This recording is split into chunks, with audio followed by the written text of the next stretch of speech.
Hello and good evening, everyone. My name is Killian Riano, and I am the Dean of the School of Architecture here at Pratt Institute, and it is my pleasure to welcome all of you to this event. This academic year, we've been going through the theming of cohabitations with the question of how we live together and share our built environment. We did this because we were recognizing that across the School of Architecture, our students, staff, and faculty were working deeply in looking at how design, planning, and management of affordable and equitable housing structures that serve the public as well as public space. They were doing all this work while considering environmental justice and social equity. So we were wanting to give our big and diverse school a little bit of an overarching theme that we could walk through. It has been a moment of great serendipity because the Architectural League this spring is also, it has been great to work with them over this year. First time, I think, at least in recent memory, where we were working together. And this spring, the League is focusing on the imperative of more accessible spaces from different perspectives and through different typologies. Following the lead of disability justice organizers to uplift intersectional approaches over notions of universality, our hope is to, or the League's hope is to reach beyond the often inconsistently executed design ramifications of the Americans with Disabilities Act, ADA. So I'm very glad that that aspect is coming to the school and that we're having this conversation. And we're very excited to have this event today because earlier in the semester we were looking at permanently supportive housing models. And I think it's something that has become a real trend of what the students are interested in and what we've been showing. So today we're looking at the Betances residence. Some of the questions posed by the Architectural League is, what are some of the ways we interpret accessibility in housing from the economic to the physical aspects of a project? How can architects effectively partner with nonprofit organizations to create mindful, enduring designs that are truly welcoming for residents from vulnerable communities? Located in the Bronx, Betances residence is a supportive multi-unit development for low-income and formerly unhoused senior citizens. Designed by COOKFOX Architects, the 152-unit building contains on-site medical and community facilities and meets passive house standards. This program will bring together the architects, the client, and the community service provider behind Betances residences. That model and this way of doing an event is incredibly exciting, so we can hear multiple perspectives into one project. Today we will hear from Rick Cook, who's a founding partner of COOKFOX Architects.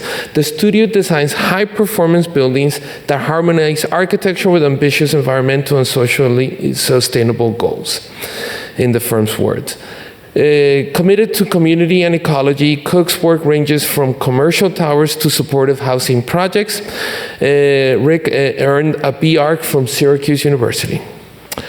We will then hear from Brenda Rosen, the president and CEO of Breaking Ground. She joined the organization in 1999 as director of the Prince George and advanced as director of property management. Previously, Rosen served as Assistant General Counsel at the New York City Department of Homeless Services.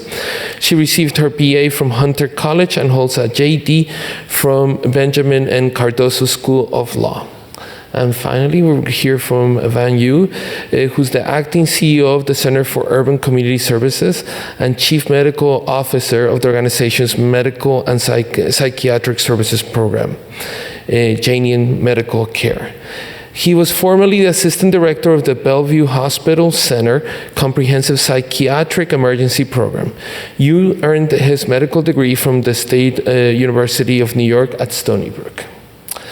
And I will end by saying that this program is supported in part by public funds from the New York City Department of Cultural Affairs in partnership with the City Council and by the New York State Council on the Arts with the support of the Office of the Governor and the New York State Legislature. And of course, as a member myself, the members of the Architectural League of New York, whose ongoing support makes the League's public programs and other initiatives possible. For more information, I urge all of you to visit the League's website, arcleague.org. without further ado, I welcome, and let me make sure. First, we're going to have, and although I presented in different order, we're going to have Brenda first, we're going to have Rick second, and Dr. Van Yu third. So Brenda, please, and thank you. Please join me.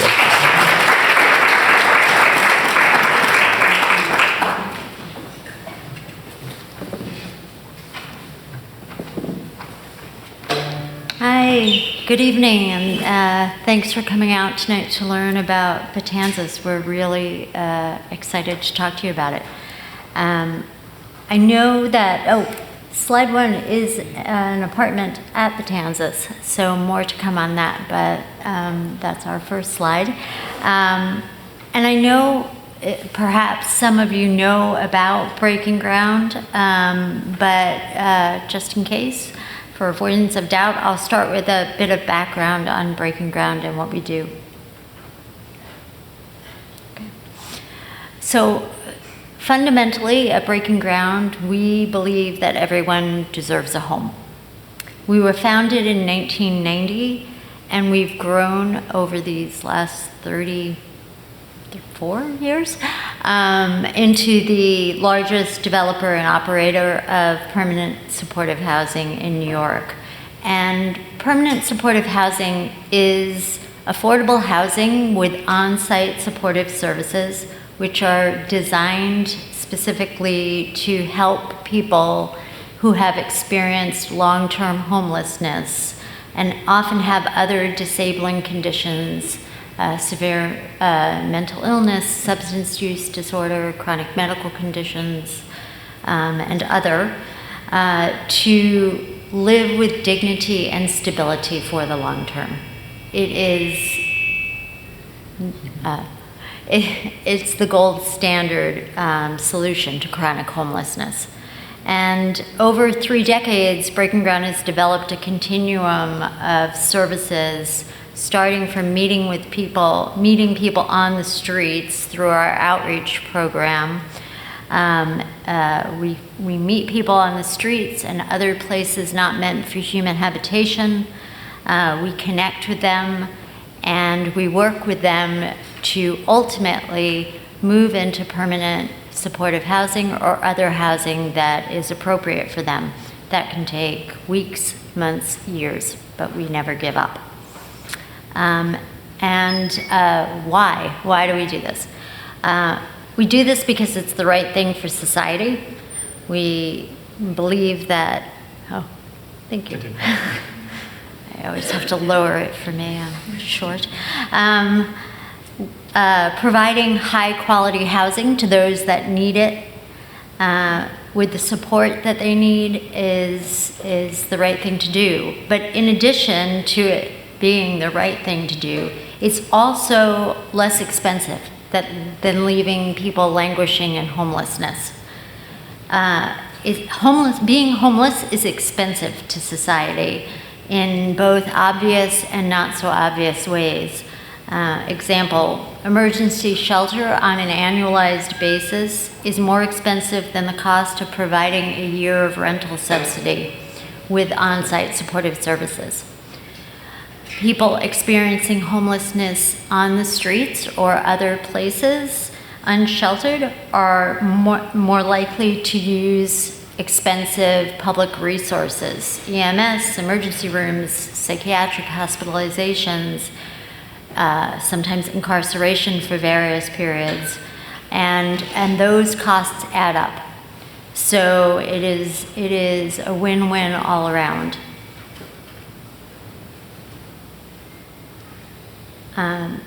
So this is the exterior of the Times Square. This was our first building. It was formerly a dilapidated hotel, and we opened it in 1991 after rehabbing it into 652 apartments. It's an adaptive reuse. We are comfortable with both adaptive reuse and ground-up new construction. It's considered our flagship building. It's on 43rd and 8th. And it remains today the largest supportive housing residents in the country. Ironically, it's the largest building with very, very tiny units. This is a unit. The units average about 150 square feet. The corpse of an old hotel are seen throughout the building. If you look closely, let's see, down on the left-hand corner, you'll see the corner of a bathroom sink there, which sits just outside the small bathroom in this unit. And so when we moved into ground-up new construction, we were able to learn from this building and 2 other former hotel conversions. We learned a lot about how to design for small spaces and how to plan for it. So it's very helpful. The Times Square is also where we started our great work with our partners at the Center for Urban Community Services. Dr. Yu will be up here to talk about supportive services as well as psychiatric and primary medical care at the Times Square, at Betances, and 10 other buildings that we partner on. It's being partners for over 30 years works so well together because we understand each other, we understand our respective roles and how they integrate together to bring the best to each and every tenant in our buildings, and our collective work has helped thousands of people overcome homelessness for their entire lives.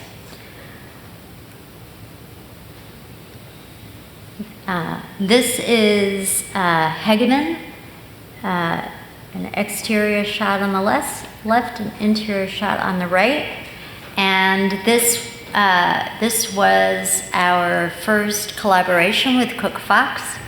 That was way back in 2010. The building is in Brownsville, Brooklyn. I'll say that I remember walking to this building and thinking, this is absolutely, without a doubt, my favorite building. Since then, COOKFOX continues to design, and I find myself saying, this is now absolutely my favorite building. But what Rick and his team were able to do for Hegeman was bring the best elements of design within the many constraints of supportive housing, including elements that promote health and wellness that work so well for the people that we serve. I like to say they bring their incredible elements of design to our buildings on a teeny budget compared to what they often work with. But Hegeman also, tenants look out on an abundance of nature at Hegeman. So every project, we partner with COOCS on this building as well, and every project that we've done with COOCS and COOKFOX has been about perfecting our work together and getting better and better with each and every project, and Betances is no exception. So this is a site map. You can see in yellow that in the center, that is the site that Betances sits on. As a nonprofit developer, we are constantly asked, how do we find sites? What do we look for? And we're always on the hunt for sites. We are, brokers bring us sites, we go out and we drive around and look for sites, we compete for sites, but frankly, we try to be as deliberate as possible, but we're opportunistic. We don't have the budget that for-profits have. So almost every project that we've done was born of creativity in the face of multiple challenges. It's never been simple. Betances was no different. Betances was born by NYCHA and HBD putting out a jointly released an RFP to develop senior housing. Both NYCHA and HPD controlled adjacent parcels of land that formed a through block site between Willis and Brook Avenues in Mott Haven in the Bronx. And the through block site presented a challenge. We needed to build 2 separate residential towers. I think you can see that on the map. And it complicated the construction process. It added cost to the project. It also created opportunity, and I'm sure Rick will be talking about this in better words than I'm able to speak about. But we have a courtyard with a single-story building in between the 2 residential towers that creates this central space. It's so beautiful. It creates a central space where tenants and staff can interact. It's a social hub, and you'll hear a lot more about that from Rick. But a big part of the work that we do is drawing tenants out of our units and promoting social interaction. This is also a passive house design, which I will, because of time, leave for Rick to discuss. Just quickly, it's extremely important that supportive housing is being developed for older residents. As you can see on the slide, the increase in population in older adults in New York has grown significantly, and more of half of the growth is in New York City. So they are also, older adults are also the fastest population that are facing, the fastest growing population facing housing insecurity and falling into homelessness. So it's critically important that we have housing that supports their needs. A few fun photos from Betances. We at our buildings, we and CUCS become the de facto family for our tenants. Many of them have lost their family connections, and so we're there for them. And we do a lot of wonderful things to show that we genuinely care about our tenants in an abundance of ways. So on the upper left, we did a volunteer event, which a board member and his family sponsored, where we gave out shelf-stable food for all of our tenants. Bingo is huge at Betances, probably for older adults in all buildings. I don't know. It seems to be a thing, but it's very competitive at Betances. And so actually a neighbor of mine who's a photographer took photos and had them framed, and residents got photos to hang in their new apartments when they won bingo. I could spend forever talking about how much we love this building, but I'll let Rick dazzle you with the details. I'll just end with this. Our on-site building, Karen, who's a longtime breaking grounder, who's helped us open many buildings throughout the years and knows every little thing that has gone sideways with every building opening and operation that we've run. And at the ribbon cutting for Betances, she took me aside and she said, "Brenda, we got it right here. Everything is right here." And every time I go to this building, I think of her words, and I think that's so true. Everything is right here. So I don't think we have time for a video. Yeah? Okay. See?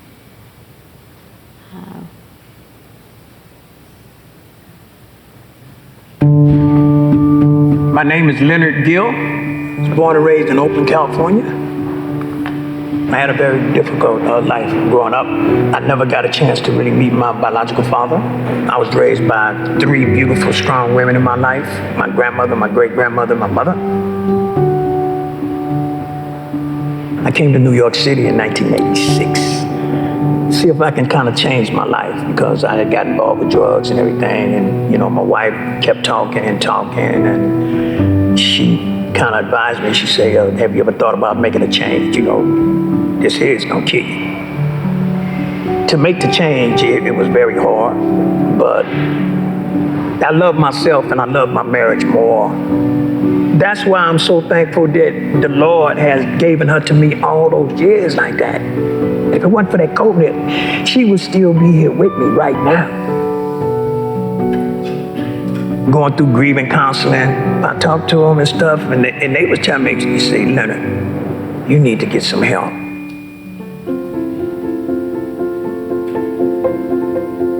Part of the beauty of Betances is that people can age in place in the communities that they've known all their life. When a tenant comes to pick up their keys, we want them to feel at home the minute they walk through the door. I had applied for over 40 units. I got a notification on my phone. Submit documents, Betances. I was so happy I cried. I said, for real? It's light, it's airy, it's state-of-the-art construction. It feels like a real home. She come through the door with her sister, waving the keys, saying, Mr. Gill, welcome to Betances living. That was the best feeling out of the whole process. I want to say thank you again, for real, for real, for real. When our tenants get the keys for the first time, they are excited. They're nervous, and at the same time, they're ready to move on to the next venture of what's going to happen in their life. I'm 70 years old, young, I'm still here. So I'm using myself like as an instrument, as a tool for others to let people know, do what you can do the best you can do. Try to lead by example. When I get to Betances, I feel as though this was a blessing, a big blessing to me in my life. This building is set just right for those who need a home and that love being in a homely place.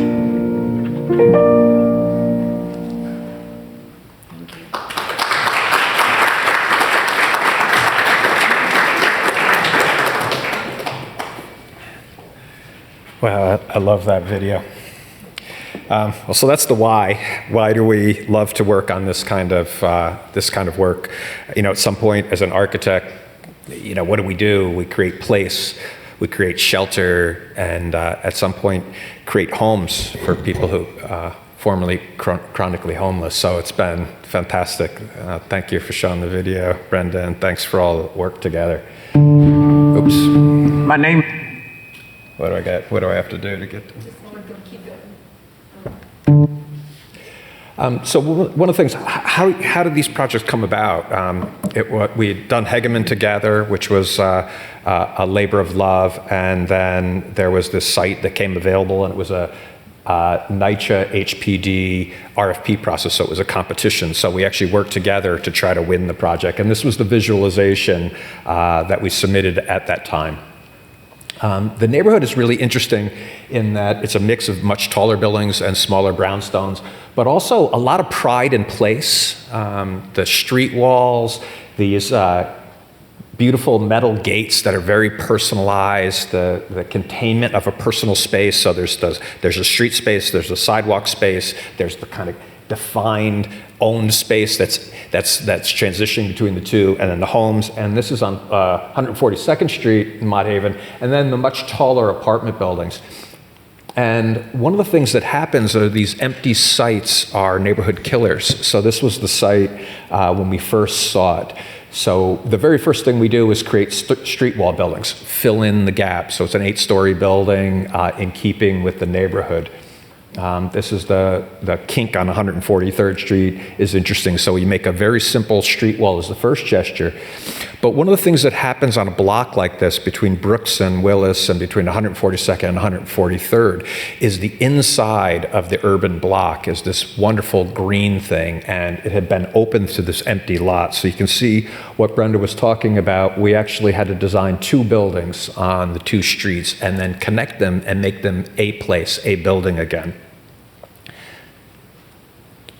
So you can see number 5 is the courtyard that was spoken about quite a bit, and then the cores for the 2 buildings, the photovoltaics on the rooftop. So how do you take these 2 buildings and make them operate as one building and create a sense of community? Think about this. These are people who have been struggling with chronic homelessness, haven't lived in a building with other people in a kind of social community before. So what can you do as a designer? What can you do as an architect to help address that issue? One of the very first things we want is always to create a building of substance, a building that's a good neighborhood in the urban streetscape, and how does it relate to the neighbors? Another thing that happened when we first started working with Breaking Ground is the foundation of the idea is that creating a home, giving a home to a homeless person doesn't end homelessness. There are underlying conditions. So this idea that it's housing founded on supportive services, and Dr. Yu's going to talk about that. But you really can't afford to burn floor area for the supportive services. So the supportive services go into something called a cellar, 51% below grade.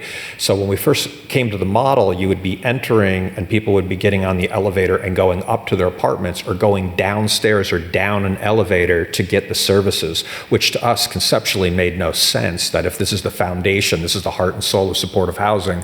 We actually worked really hard on these kind of grade changes and then navigating a way down so everybody enters at the supportive services. That's the sense of community, and everybody enters through that. Everybody goes to their apartment through that. So that's what this little sequence is about. And of course, our work is focused in on connecting people with nature. In general, we would define this as biophilic design or pursuit of biophilic design.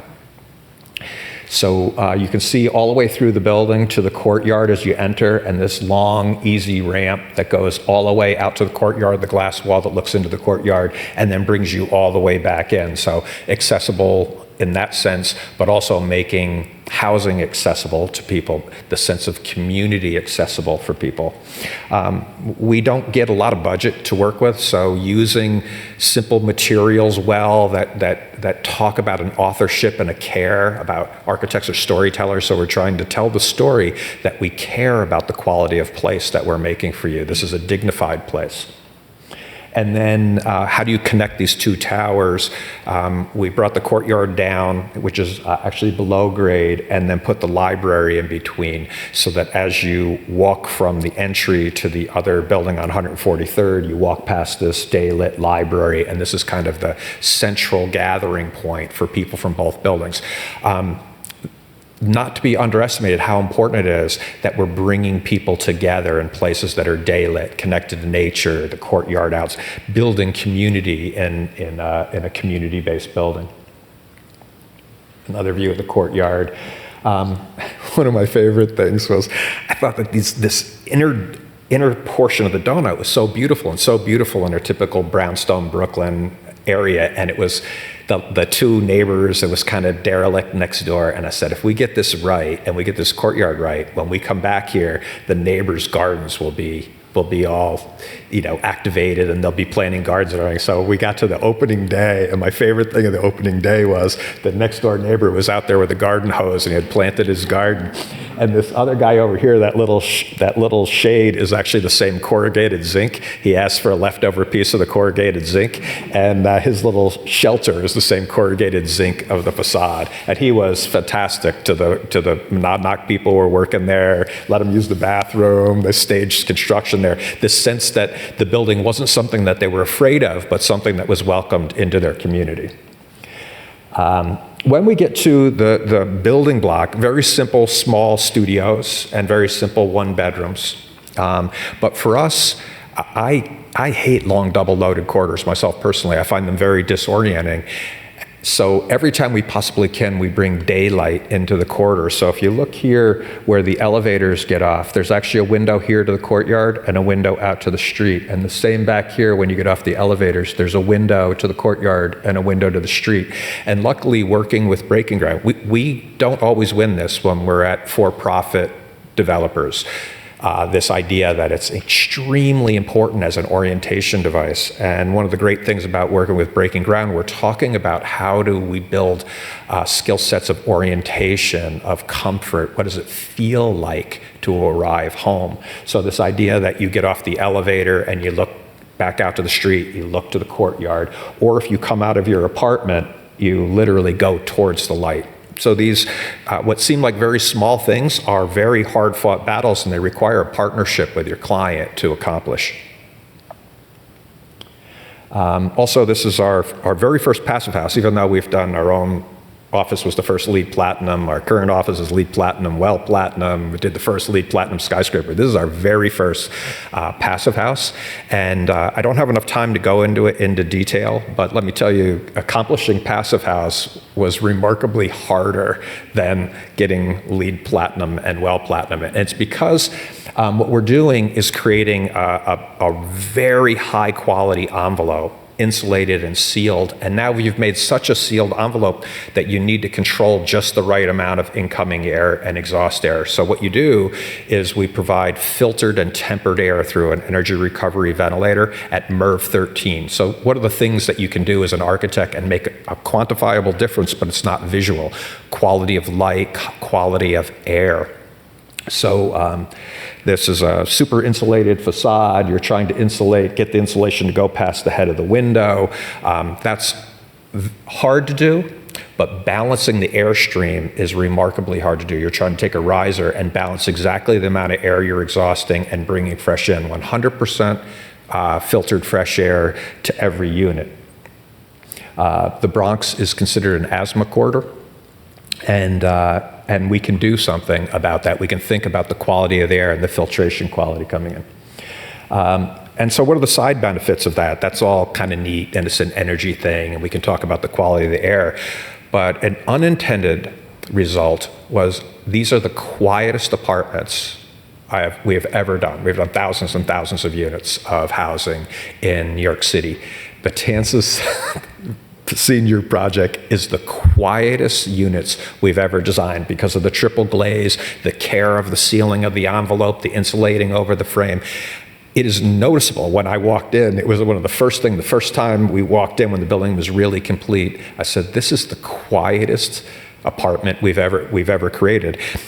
Another thing that happens is the thermal comfort. These are very small living quarters, and the thermal comfort, you can see the picture's very much on purpose that she's sitting on the window sill right here because it's comfortable with the triple glazed windows and the UPVC window frames. And normally there's a big, even in market rate housing, there's often a fan coil unit or a heat pump unit or a through wall PTAC right here. Or in some of the housing, there's a big window air conditioner. So this is completely sealed. And now that window sill becomes almost like another piece of furniture.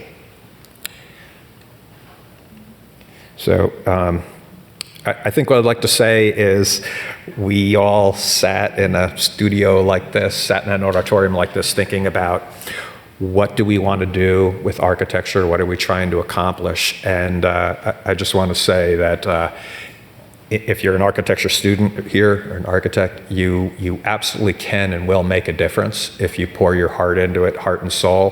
One of the differences was that there's this battle between every dollar that's available to provide housing really needs to go to provide housing, provide a bed. So in concept, if you spend a penny more on architecture, it's a penny being robbed from the bed count. That's the thing that you're battling in this work. So it's incredibly important to have like-minded partners. So Breaking Ground, we spoke the same language. They were talking about, no, we want to be a good neighbor, so the buildings should be a good neighbor. We want the buildings to have a sense of permanence and solidity so that people have a dignity coming home to their homes. They should be the same quality when it talks about the quality of planning or light into the corridors or the quality of air that we're providing to anybody else. And so this idea that there's a qualitative component to maximizing the amount of housing we could do was extremely important, and it's why we've had a very long and productive relationship with Breaking Ground. So thank you very much. Don't have a video, but thank you.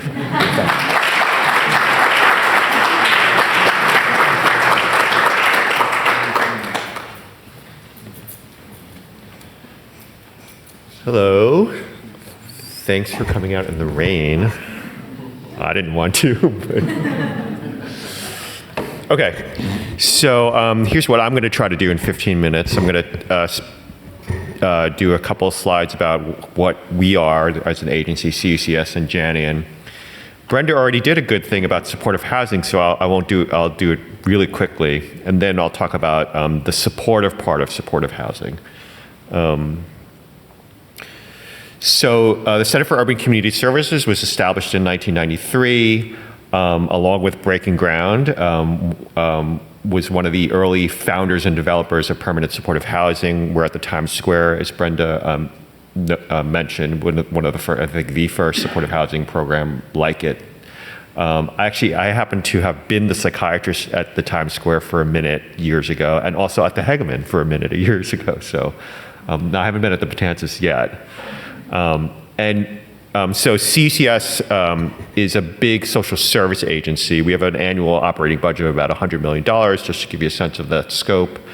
And we operate programs mostly that don't link housing, healthcare, training, and social services for homeless and formerly homeless New Yorkers.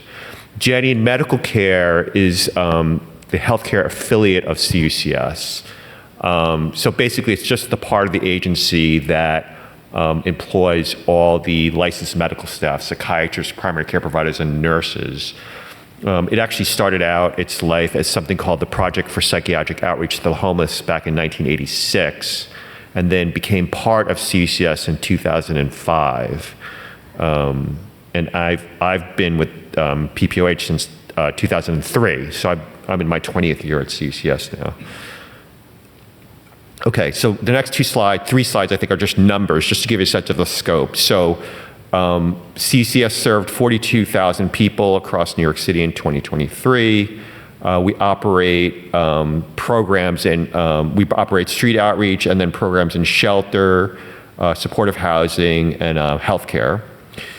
And Janian, the healthcare arm of COOKFOX, had almost 24,000 patient visits also in 2023.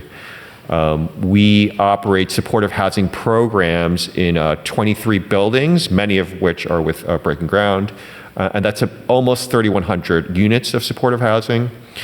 And then about 82% of the people who we serve in supportive housing are connected to some kind of healthcare, a lot of it with us. And it doesn't say the year here, but probably last year or the year before, about 1,000 of our patients are people who are older, probably 60 or over is what we used for this number. Again, 24,000 patient visits. Also, during the pandemic, prior to the pandemic, we almost exclusively saw people in person. The pandemic forced us to do a lot more telehealth, so we sort of figured out how to do telehealth in our settings. And we had 4,400 telehealth visits in 2023. We probably had like twice that in 2020. Okay, let me skip to the next one. Okay, so the next three slides talk about supportive housing. Brenda gave you a very good introduction to this already, so I won't spend too much time on this. But so permanent supportive housing is one of these things that, like, the name actually tells you exactly what it is. It's housing with supports, right? And that the support, and then permanent supportive housing is designed for people who are living with a, quote, disability. That's like a federal term, right? And in CCS supportive housing programs, the disabilities mostly either serious mental illness or substance use disorders. And the serious mental illness, that phrase includes substance use disorders is inside of that, but I try to split them out just to be clear about it. So that's, and in fact, it's one of the criteria for this kind of supportive housing programs we operate. Okay, so why is there such a need for supportive housing for people for whom the disability that makes them eligible is serious mental illness? So that's what this slide is about. So before I say the answer to that, let me remind you that, or say to you that the vast majority of people living with serious mental illness in the United States, certainly in New York City, are not homeless, right? However, living with serious mental illness or substance use disorder is a vulnerability for homelessness, such that, depending on what paper you read, the majority of people, single adult people who are homeless in a place like New York City and many cities in the country, are living with some kind of serious mental illness or substance use disorder, and that serious mental illness or substance use disorder was one of the factors that led to their homelessness, and is one of the factors that sort of keeps people in homelessness, right? So, okay, so why is that? Like, why is that happening? And that, that is due to this phenomenon referred to as deinstitutionalization, right, which sort of started in the 60s. I can talk about that for 2 hours, but I'll try to say it in one sentence, which is that if you go back to the middle of the 20th century, people living with serious mental illness in this country, their treatment and their housing was sort of combined into these institutional settings. So for example, in New York State, there were about 90,000 state hospital beds active in circa 1955, and many of those 90,000 people using those beds were like living in that was housing, right? So starting in about the 60s and through the 70s and 80s and 90s, that infrastructure of housing and mental health care that was in the state system got dismantled for a million reasons, which I won't go into here. You can ask me later if you want to. Not a million reasons, a few reasons, right?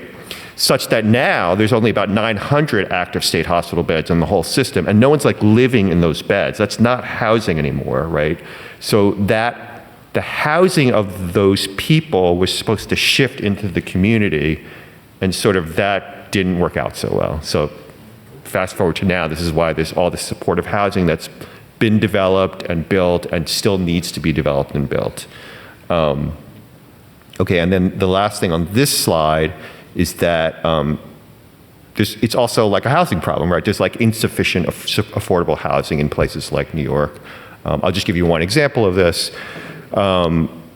Among the losses of affordable housing in New York City is the flop houses, right? Or, single room occupancy houses. SRIs is another term for these things. Like the Bowery, up and down the Bowery, there were like, I don't know, hundreds of units of these very inexpensive single rooms where people were living in, right?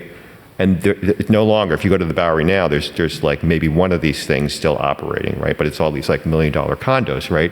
But there's like a whole swath of people who are using that as housing and for whom that's not available anymore. And significant numbers of those people are now homeless, right?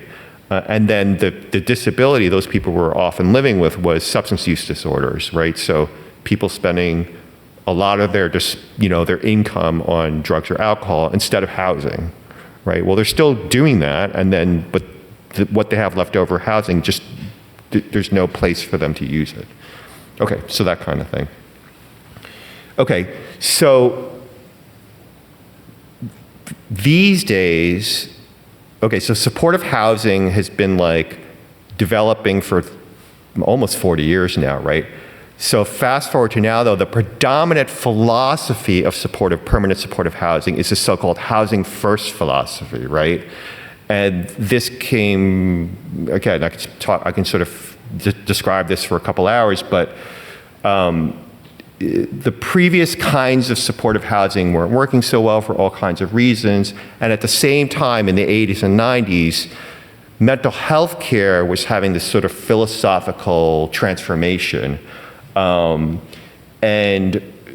which was called sort of recovery orientations, like a way to call it, right? And that included things like, I'm gonna just list, this is like jargony stuff, but it's person-centeredness, consumer choice, harm reduction, strengths focusing.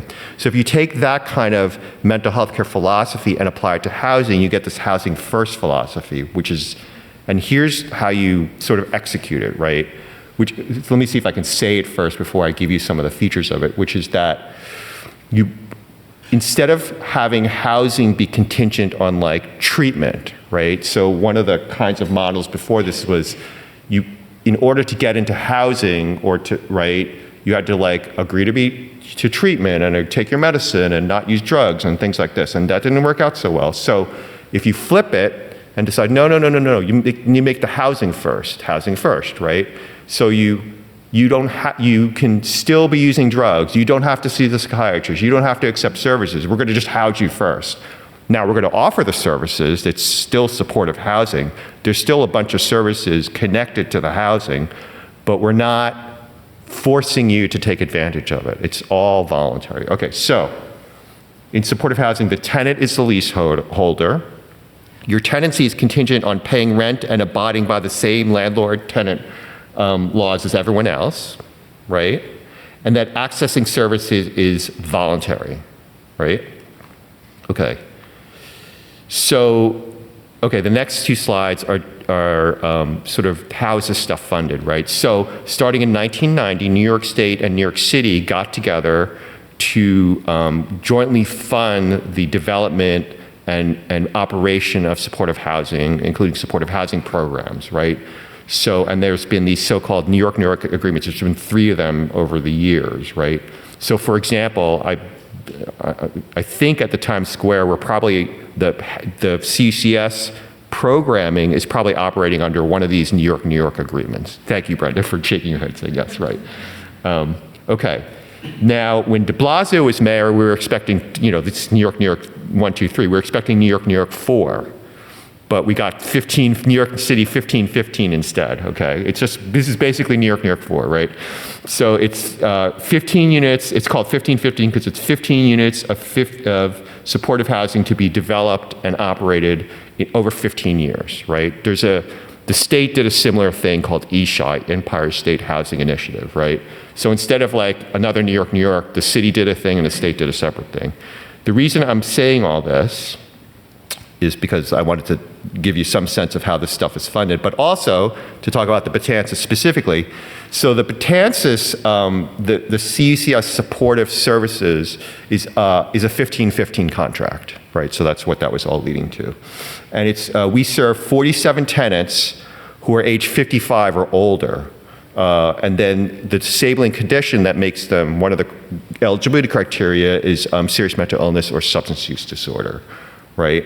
Okay, so that leads me to the issue of older adults. So we've heard already that the proportion of people entering homelessness who are older is growing for a variety of reasons, which I don't have time to get into. And then also inside of supportive housing, like at the Times Square, there's people who've been living there since we opened the building, right? So people also aging in place inside of supportive housing, right? And that, okay, so like so as time goes on, people like me, who I'm not trained as a geriatric psychiatrist, and much of my medical staff are not geriatric primary care providers, but over the last 3 or 4 years, we've really tried to become geriatric care providers. So we've done a lot of things to try to like improve our facility in dealing with that. And then here's an issue that to keep in mind. Remember, the Betances is 55 or older. Why 55? Well, one of the reasons is that it turns out that people who are homeless with lived experience of homelessness start developing the problems of older people at younger ages, right? So here's an easy way to think about this. If you have a significant lived experience of homelessness, when you're 55, you're like a 65-year-old. Like you have the same kinds of problems as a 65-year-old who's never had an experience of homelessness, right? So health issues, mental health issues, mobility issues, your ability to take care of like cooking and paying your bills and all this kind of stuff starts deteriorating at younger ages. And then one of the things we've done to educate ourselves is to learn this 4Ms approach. This comes from the health, I don't know if it's the Health Association of New York, age-friendly health systems. I don't know if they invented this, but they're teaching it to people, and we've learned it from them. So the 4Ms is sort of like a guidelines for us in our thinking about sort of services and treatment. And I'll just say it really fast because I only have a minute. So it's a way of focusing on medications. Mentation is like cognition, mobility, and what matters is like what's important to the person we're serving.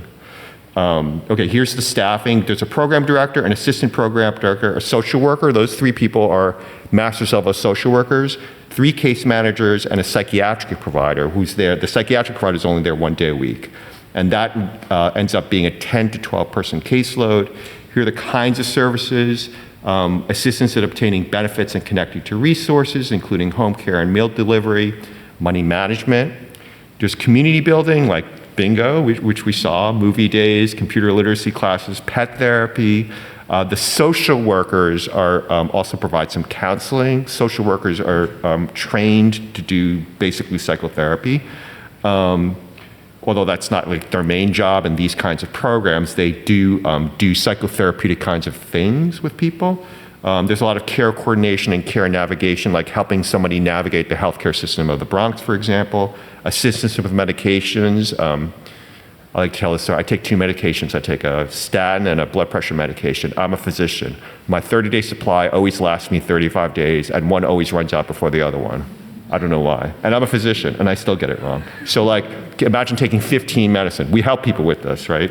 So we have psychiatric care, including substance use care, and then access to the garden, library, and recreational spaces, as you've seen. And this is my last slide.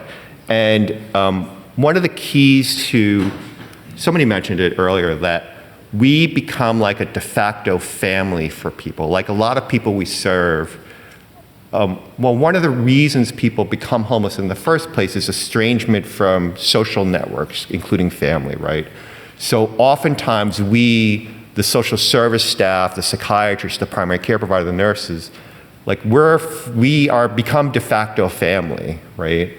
And on top of that, one of the things I realized very early on in my tenure working for the agency is that nothing good is happening unless you develop like a relationship with the person you're offering care to, right? Like people take the psychiatric medication I offer them because they trust me, or they do it for me, right? They often don't even do it for themselves, right? It comes out of like our relationship. So like my main job, especially in the beginning working with people, is to get people to like me, right? And the reason I've been doing this for 20 years is I'm pretty good at getting people to like me, right? So I've got people coming to see me when I'm there to see patients, right? And if I keep that as my focus, like just nurture a relationship, don't even worry about what's the diagnosis I'm trying to treat.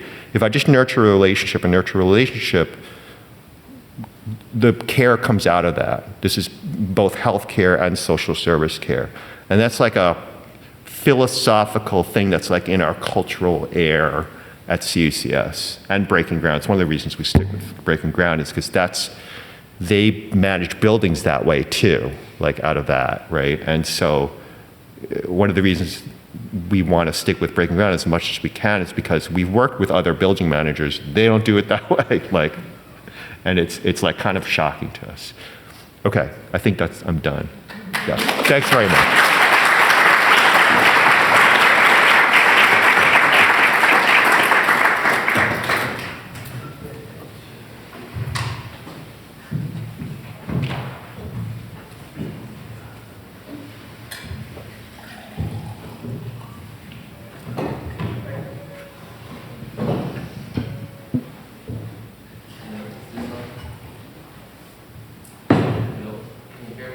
Everything good? Okay.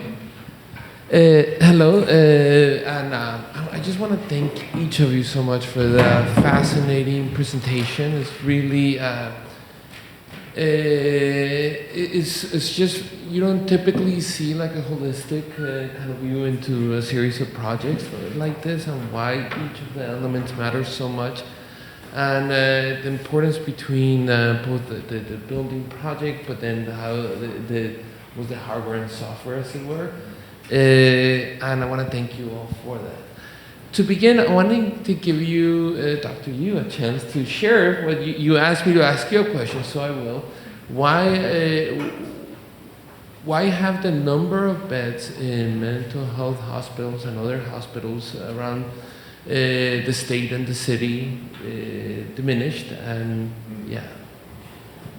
Yeah, so thank you for the question. So this is the issue of deinstitutionalization. So in the 1960s, there was like this confluence of events that led to the basically dismantling of the state hospital system. The first is economics, right? So in the I forget exactly what year, Medicaid and Medicare came into existence, right? So if you go to a community mental health clinic today and get care, what pays for that care is usually Medicaid. Well, who pays, where do Medicaid dollars come from? Washington. The state hospital system, who is paying for that care? Albany, right?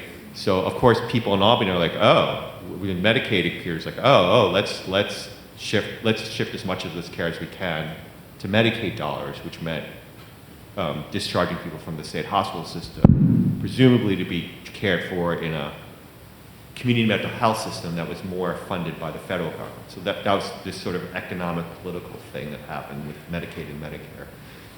At a similar time in the 60s, there was this, growing sort of social, I'll call it maybe consciousness or social concern, is maybe a better way for in all kinds of ways, right, in the 60s, right? And one of the things that ended up happening is that this social consciousness sort of like got into like the mental health care, right? And there was this idea that institutionalization was more restrictive than it needed to be, and let's give people back their liberties, right? So it was really sort of like this like desire to see people not basically incarcerated was the way people were thinking about it, right? So sometimes this stuff makes strange bedfellows. So you have this sort of conservative like impulse to like shift costs away from Albany, and this sort of more leftist impulse to like be concerned about people's liberties, like that kind of thing. So those two got together and like really got this sort of dismantling of the state mental hospital system going. Now, by the way, no one today is old enough to have lived in a state hospital, right? So it's people who, if it were 1955, a lot of people who were homeless and living in supportive housing would have been living in a state hospital if it were 1955. And the thing that's missing here is, so the system that was put in place to try to replace the state hospital system, both housing and care, just wasn't enough, right? And it wasn't sort of well designed enough to meet all the vagaries, all the challenges. I'll just give you one example of that, then I'll stop, right? If I'm living in a state hospital for 10 years and you discharge me in 1963, like what's the first few things I do? Number one is I take my medicine and I throw it in the garbage, right? Because I don't want to take medicine anymore. And the second thing I do is I go to the bar, right? So that's like a lot of what happens. So I think there was like an underestimation of the havoc that kind of thing would cause. Thanks so much, Dr. Yu. And I personally have studied some of the history, even around kind of the increase of jails, prisons, and some of the other systems that have risen to meet the needs from that moment. But to turn from a very serious issue to another, but Rick, Brenda, I'm curious a little bit. When you put together competition entry, how do you collaborate? How do you work together on that competition entry? Testing? Okay. So when the city or the state puts out a request for proposals, they are saying we have this parcel of land, and we will give you the land, which is a huge bonus, if you can come up with the best project possible. And depending on the size of the parcel of land, a lot of that dictates what the city and or state is looking for. But normally, they're all very, very competitive. And what we have to do is build the best team that we possibly can.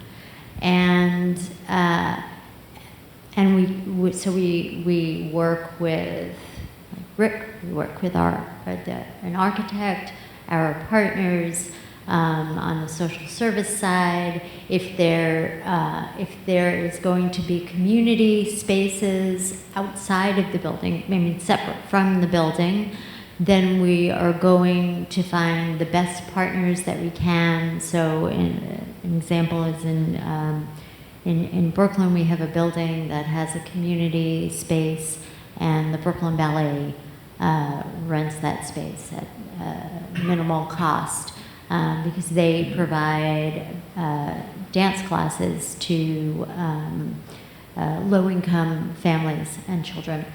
And we come together and say, this is what we think the community within which the parcel of land exists, this is what we think their needs are going to be. So, and this is how we're going to meet those needs. This is how we're going to blend into the neighborhood so that we don't stick out like a sore thumb, like Rick was talking about, becoming part of the community. And this is the population that we're going to serve, and this is why.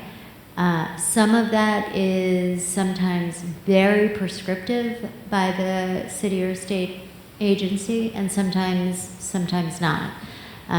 There is a cost to putting together these proposals. They are thick. They require renderings and budgets and a real plan from soup to nuts on how we're going to achieve this, and so there's investment there and a reliance on partners that understand what the goal is. Number one, to win, but to really produce something of quality that's going to benefit the community, and if you're fortunate enough, you are selected and interviewed as a finalist, and then selected as the winner. But again, it's highly competitive, and we think carefully about what RFPs we're going to respond to, given the fact that the investment of time and money is not insignificant. Rika, feel free, but I have another follow-up question for you. But okay, so there's really some interesting small moves that you made throughout the building that are really fascinating. Personally, I was very taken, for example, with the move just with the brick and kind of like alternating, creating patterns with the brick in very small yet thoughtful ways that, for example, even in the video, it really added something to the procession of the individual through that space. And I'm curious about some of those moves that you are very happy or that have made it to the final project, and that maybe you have heard from community members that meant something, whether that's in the gardens or on the facade or in the interior public spaces or in the units. Yeah, thanks. I think we're always trying to think about how to get the most with spending the least amount of money. So We had the brick on the job. We needed very durable materials. You don't want to look like you're spending money in a way that you didn't need to. So just that little gesture, some of it's working with the masons, and we say, if we just poke out that brick 3/8 of an inch in this course, like how much will it cost compared to if we just do a flat brick wall? So a little bit of it is a back and forth. The contractor here was Monadnock, so there's a good deal of back and forth on what's the budget, where can we spend money, where can't we, where do we have to save, what's absolutely integral and what's not. So that one that you pointed out was one that was a little bit of back and forth. We could just get a little bit of texture. We know it would be visually important. We know that bringing the black brick all the way in would bring your eye all the way into the courtyard. And if we just had that personalized gesture, one of the nice things about brick is it's human scale. It's the size of a human hand. So you do a little move with it, and it says, oh, I get the story you're telling. This is a human scaled element. You look all over Brooklyn, all over the Bronx. There's nothing new about architects just moving bricks in and out a little bit to signify we authored something, we cared about it. This is a nice little human scale gesture we can make. Is there another similar move that you are very fond of? Well, the two I mentioned was the courtyard was really the big one, because it meant way more than just creating this nice biophilic garden for the residents, but it was a way for them to literally connect with the entire block also in a nice way. So that was really important to us, and that had a programmatic relationship. The one that I mentioned that we fought for is daylight into the elevator lobbies. I can't underestimate how important that one is. And one that I didn't mention was we made the stairs a little bit less than maximum code. Normally you try to make them as compact as possible because people don't use the fire stairs. And because the buildings were 8 stories and we're in senior housing, to develop active design. We put daylight in the stair too. So that costs some money to put daylight into the staircase and put a window. These are seems like really small things, but they're all battles. They're all where, we spend a lot of time talking about, can we do it? And you put a window in the fire stair door so that you can see the stair, so there's no fear of what's in there. And then put a window in the stair and incentivize the use of the stairs. So those are little tiny things, but we really do believe that they make a difference in how the building works. Beautiful. Can I just add on Rick's behalf? Also, the height of the ceilings in the lobbies. Yeah. I like the when you walk into one of our COOKFOX buildings, you feel. You don't feel trapped at all. You feel a sense of freedom and life. It's hard to explain. But. One of the things, the big trick, was to get down to supportive housing level. So we bring the courtyard down to that level, so that when you're at that level, there are full height windows out to a garden, and you lose that transition down. So that's a little bit of a magic act. Like how do you get somebody down 51% below grade and make it feel like you've arrived at a level? That's a little bit of a magic act. That might be one of the single biggest changes.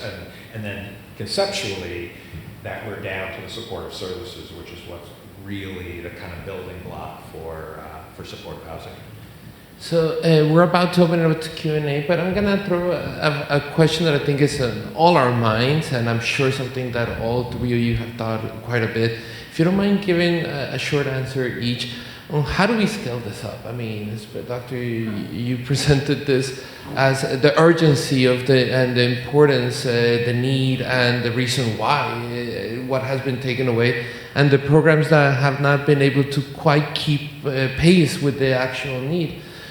So I'm curious, as you think about this, as you do, what are some of the things that can be done, whether at the policy level or the design level, to scale these things up? These kind of. Yeah, I'll start with a couple. This one I think is an easy one, right? I think after 30 plus years of operating supported housing in a with a housing first philosophy, I think we know how to do this. Like, not just us, like lots of people know how to do this. It really works really well. I think I skipped over really quickly. There's a slide showing how effective it is, how cost effective it is. People stay in housing, people once in this kind of housing, all kinds of things, and people start using fewer drugs, people's mental health gets better, people's physical health gets better, all this kind of, so that to me it's not a question of like what to do, like we know what to do, we just need to do more of it, right? And it's as simple as, it's just a numbers problem, right? 15,000 units is, even in, in the 1550 plan, it's just not enough, right? We could, this is an overstatement, but I'll say it, like, we can solve the homelessness problem pretty quickly if you gave me enough units. Like, I could house 200 people tomorrow, just not enough units. So that's the easy answer. I'll jump on Brenda's point that she makes really clearly, is that I think for all of us, we need to get out and advocate for the simple math. It's very, very expensive to house somebody in emergency shelters. It's very, very expensive to have people in psychiatric hospitalization. It's, and all of the social implications that relate to that. Could you give Brenda, could you just give a rough order of magnitude of how much less expensive it is on average to house somebody permanently in supportive housing versus somebody who's dealing with crisis management and emergency shelters and psychiatric care? And then the worst one is incarceration, which is the other point. Look, we lost hospital beds and we grew prison beds. So if we're in the business of no longer treating people who need help and incarcerating themselves, incarcerating as a society, we've really messed up. So part of the budget that could have gone to this work is going to incarceration, which is the last thing in the world I want to spend my money on, which is incarcerating another human being when we could be helping.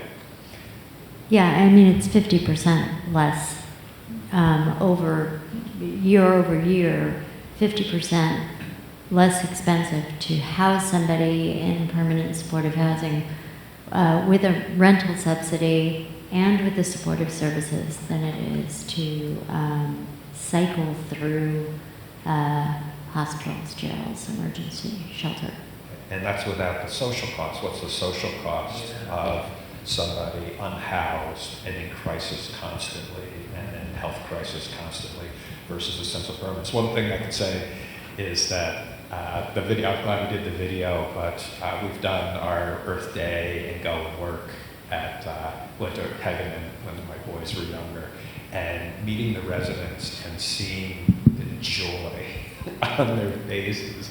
And people will go, "You guys designed this building?" I'm like, "This is the best place I've ever lived in my life, and the people are so nice." And another thing is that about breaking ground is that if you see somebody unhoused and you call 311, they dispatch breaking ground to go interview, not hassle anybody, just go find out and build a relationship, as Dr. Yu talked about.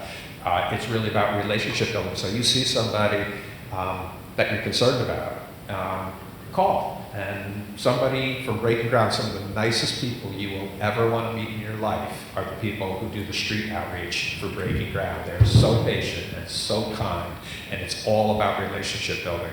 So I think one of the things to answer your question is, I think we need to spread the word that sometimes they're like, "Oh, I don't want to fund, affordable housing. It's hard enough for me to afford housing. I don't want my taxpayer dollars to go to provide supportive housing."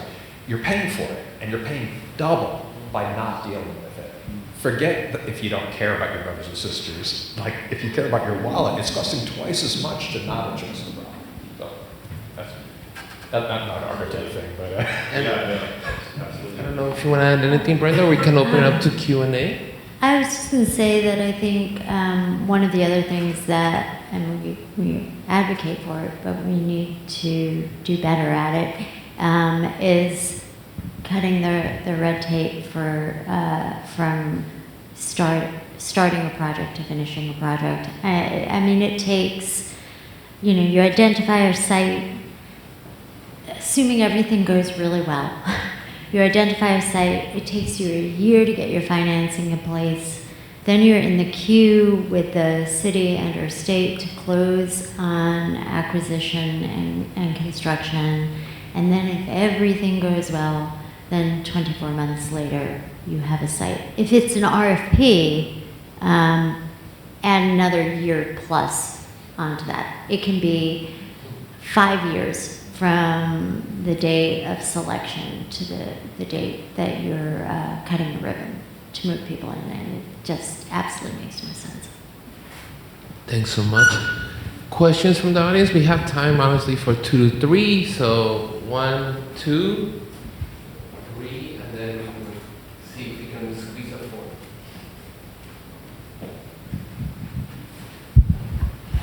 Hi, yeah. I think this is maybe for Breaking Ground and COOKFOX, but you were talking about the kind of competitiveness for the sites. But I was curious about how do you find kind of your sweet spot for the location and the size of the projects? Did that make sense? Sorry. Yeah.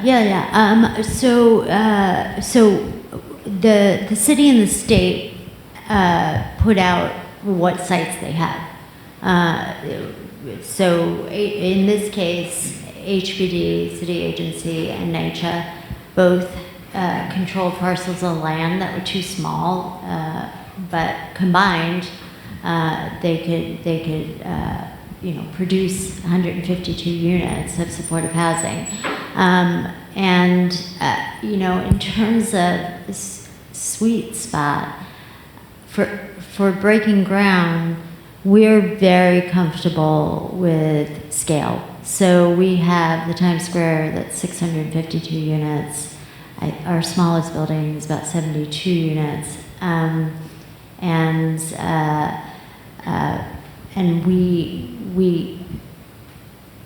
we find that if we average 200 or so units, we can get enough service dollars and operational dollars to put the financing puzzle together.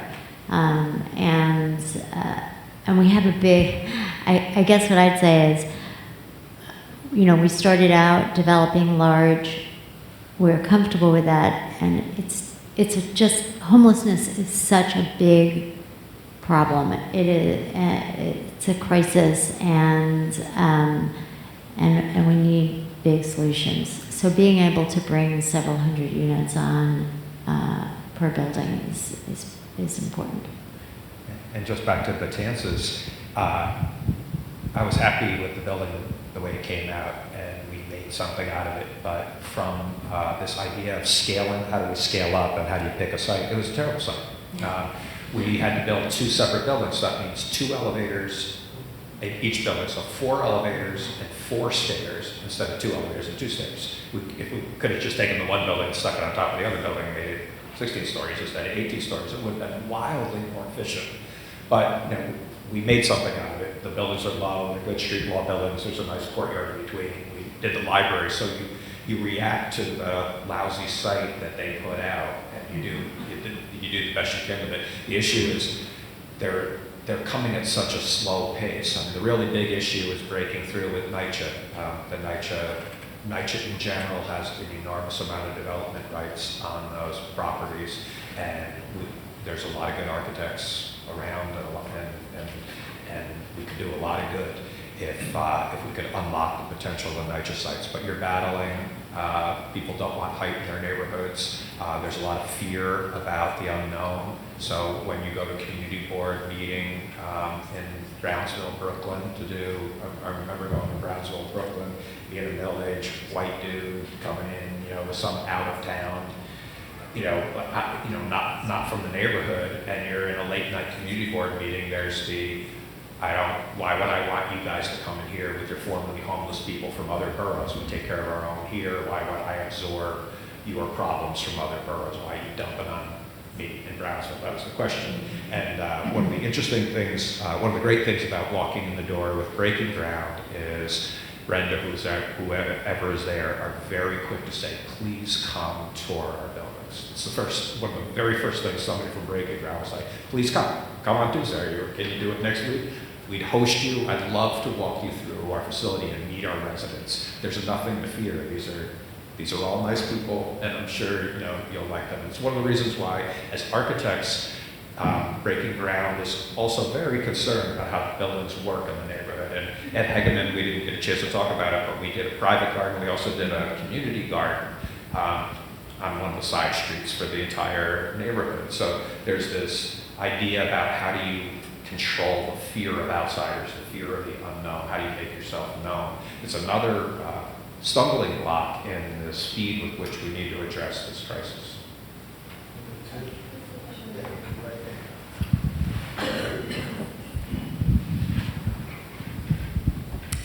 Hello, my name is Anna.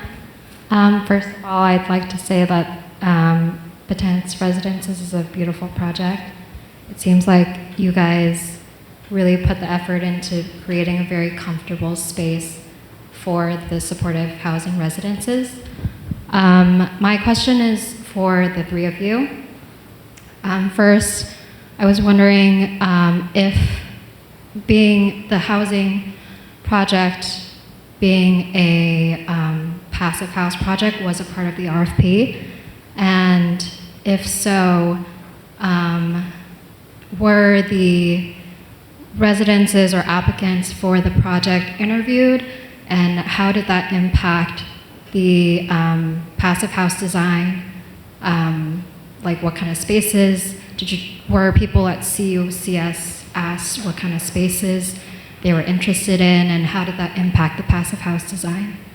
Yeah, that's the question. So the passive house was specified in the RFP, and with respect to how we bring tenants into the building, we do interview tenants, but that is more about having a chance to understand and learn about who they are and what they're looking for, so that we can best accommodate their needs. It's a screening in process, not a screening out process. We rarely, speaking on behalf of COCS and Breaking Ground, rarely reject an applicant, and that goes along with the housing first philosophy. And the theory of passive house is that, in rough terms, uses about half the energy of a code-compliant building and about 29% of average residential unit. So when you're dealing with limited resources, utility bills are important. And so if you cut the utility bill in half by investing a little bit more care and a little bit more money up front, that's something that accrues benefits to every resident long term. Yeah, I mean, the idea of supportive housing is they have a lease, right? They're paying bills. It's not an institutionalized thing.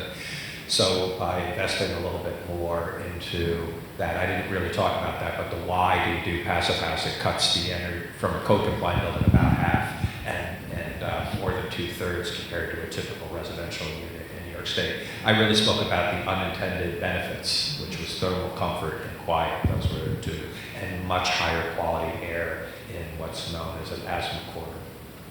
And I want to talk to Dr. Yu whether they've seen any quantifiable results in people who formerly had asthmatic conditions in living in a passive house with highly filtered air.